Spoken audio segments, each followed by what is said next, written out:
नमस्कार दोस्तों। कभी सोचा है कि अगर नरेंद्र मोदी प्रधानमंत्री नहीं बनते तो क्या होता? ये एक ऐसा सवाल है जो हमें इतिहास के एक बिल्कुल अलग रास्ते पर ले जाता है। तो आज हम अपनी स्रोत सामग्री के आधार पर इसी थॉट एक्सपेरिमेंट में उतरेंगे और देखेंगे कि भारत की तस्वीर आखिर कितनी अलग हो सकती थी। और यही वो मेन सवाल है जो हमारे आज के पूरे विश्लेषण का बेस है। एक ऐसा सवाल जो हमें सोचने पर मजबूर करता है कि क्या होता अगर, क्या देश की दिशा, उसकी नीतियां, उसकी पहचान, सब कुछ वाकई में अलग होता। तो इस हाइपोथेटिकल सिनेरियो को अच्छे से समझने के लिए हम कुछ की एरियाज पर एक एक करके नजर डालेंगे। हम बात करेंगे राजनीति की, फिर देखेंगे विकास और आर्थिक नीतियों को, इसके बाद विदेश नीति और फिर रक्षा और आंतरिक सुरक्षा, और हाँ, लोकतंत्र और आलोचनाओं पर भी बात होगी। आखिर में हम देखेंगे कि निष्कर्ष क्या निकलता है। तो चलिए शुरू करते हैं। सबसे पहले बात करते हैं राजनीति की। मतलब अगर लीडरशिप अलग होती तो देश का पॉलिटिकल लैंडस्केप, उसकी बुनियादी राजनीतिक तस्वीर कैसी होती? तो देखिए, सोर्स मटेरियल यहाँ एक बहुत बड़ा फर्क बताता है।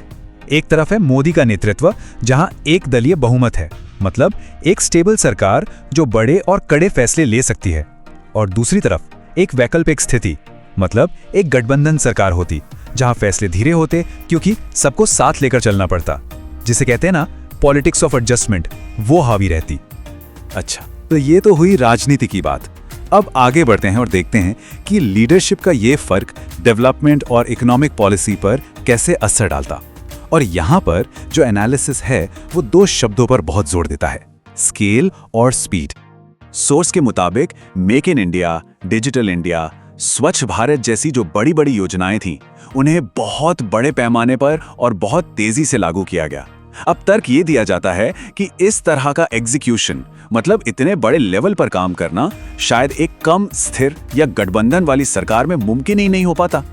और इस बड़े पैमाने का मतलब क्या है, इसको समझने के लिए उज्ज्वला योजना का उदाहरण दिया गया है। सोचिए, 7 करोड़ से ज्यादा गैस कनेक्शन दिए गए।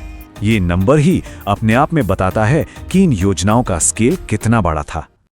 और फिर आता है नोटबंदी जैसा फैसला। सोर्स मटेरियल इसे एक बोल्ड और तेज आर्थिक फैसले की तरह दिखाता है, जिसके लिए एक बहुत मजबूत और डिसाइसिव लीडरशिप चाहिए थी। कहा यह जाता है कि गठबंधन की राजनीति में तो ऐसा फैसला लेना लगभग नामुमकिन होता। हाँ, ये भी सच है कि आलोचक इसी बात पर चिंता भी जताते हैं कि ऐसे फैसलों की वजह से असहमति या डिसेंट के लिए जगह कम हो जाती है। ठीक है, अब देश से बाहर की दुनिया पर नजर डालते हैं। मतलब वर्ल्ड स्टेज पर भारत की क्या पोजीशन होती। इस एनालिसिस के मुताबिक यहां भी खासकर फॉरेन पॉलिसी को चलाने के तरीके में एक बड़ा अंतर देखने को मिलता।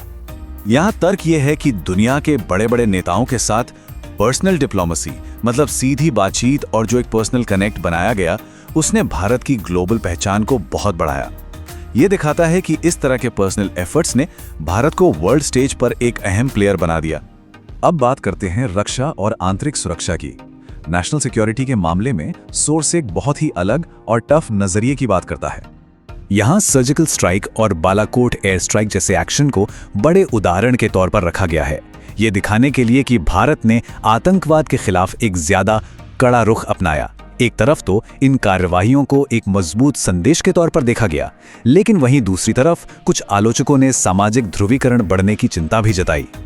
इसके अलावा भी कुछ बातें हैं, जैसे सेना का आधुनिकीकरण, 1 रैंक 1 पेंशन की जो सालों पुरानी मांग थी, उसे पूरा करना, और हमारी आर्म फोर्सेस का मनोबल बढ़ाना।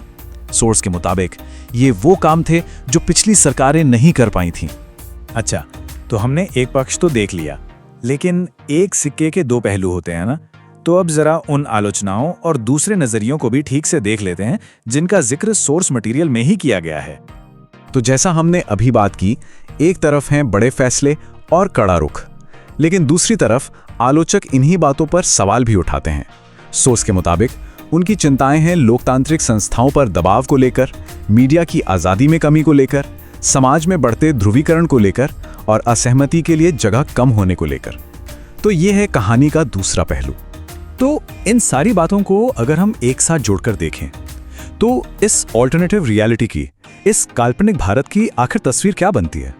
निष्कर्ष ये निकलता है कि देखिए, कोई भी प्रधानमंत्री बनता, वो देश के लिए ही काम करता, लेकिन जो एक खास मोदी मॉडल इस दौर में दिखा, मतलब एक singular vision, bold decision making, बड़े स्केल पर योजनाओं को लागू करना और जनता से सीधा संवाद, ये मॉडल शायद नहीं होता।